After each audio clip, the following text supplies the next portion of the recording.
मुकेश माने महाराज यांनी आपल्या गुरुकुलसाठी आणि या पकवाज वादकासाठी 500 रुपये आणि आपल्या गुरुकुलसाठी 500 रुपये असे 1000 रुपयांची मदत केलेली आहे. त्यांचा सतोष आभार. तसेच या गावचे दूध संकलन हनुमान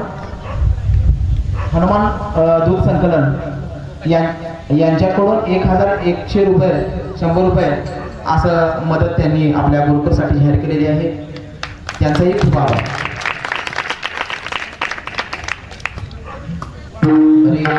नामाचा कीर्तन साधन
ग्रामस्थाच्या सहकार्यातून हा 1 दिवसाचा कार्यक्रम जुळवणं म्हणजे तेवढं सोपं नाही, त्यात त्यालाच माहीत आहे.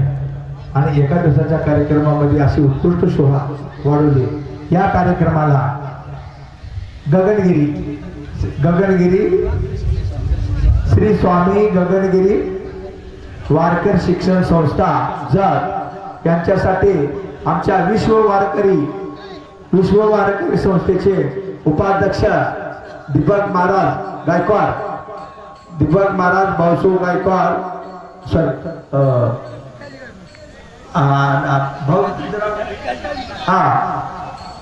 विश्व वारकरी संस्थेचे अध्यक्ष जे दीपक महाराज भिकाजी गायकवाड यांच्याकडून या संस्थेच्या गुरुकुल मुलांना सुशिक्षणा गुरुजीसाठी 1001 रुपये देणगी देण्यात आलेले.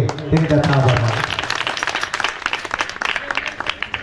आपले आभार मानावे तितके थोडेच आहे, कारण आज बघायला गेलं तर मला वाटते गुरुकुल चालू झाल्यापासून 1.5 महिना झाला आज जवळजवळ होत आहे.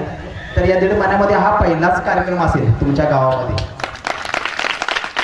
आणि आज बघायला गेलं तर 1.5 महिन्यामध्ये एवढी मुलांची तयारी तुम्हाला बघायला येते.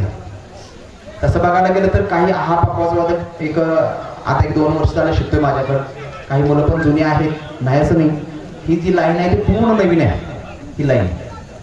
तर चांगला आज सादरीकरण या मुलांनी केलं आणि तेवढ्याच तुम्ही ह्याच्याने आज त्या मुलांचं कौतुक करताय. काही बक्षिसाच्या स्वरूपामध्ये तुम्ही टाळ्यांच्या गजरामध्ये त्यांचा तुम्ही त्यांना सन्मान देताय. खरंच आज एक कौतुकाची थाप त्यांच्या पाठीवरती पडते आहे. म्हणून तुम्हा सर्वांचे अनेकदा या सिद्धेश्वर महाराजांच्याकडून आणि आपल्या स्वामी गगनगिरी वारकरी शिक्षण संस्था जत यांच्याकडून खूप खूप आभार. तसेच मी आता विनंती करतो या संस्थेच्या मुलांना आणि गुरुजींना आता महाराज आले हरिभक्तपरायण भरत महाराज शिंदे उर्फ बाळासाहेब बारा बांधकडी कलामध्ये जे ते कलाकार आहेत पण असे काही कलाकार म्हणायला ते वारकरी आहेत त्यांनी कला आपली लावलेली आहे आणि त्या या मुलांना आता विनंती करतो महाराज आपण लगेच महाप्रसाद घ्यायचा आहे आणि कार्यक्रमाला आपल्याला सुरुवात करायची पुढे वेळ कमी आहे ग्रामस्थांनी दक्षता घ्यायची आहे की महाप्रसाद घ्यायचा आहे पण ठीक 9 वाजता महाप्रसाद बंद होणार आहे कीर्तनाला सुरुवात होणार आहे तरी कोणाचे गाईला बैलाला वैरण टाकायचे असेल लवकरात लवकर टाकून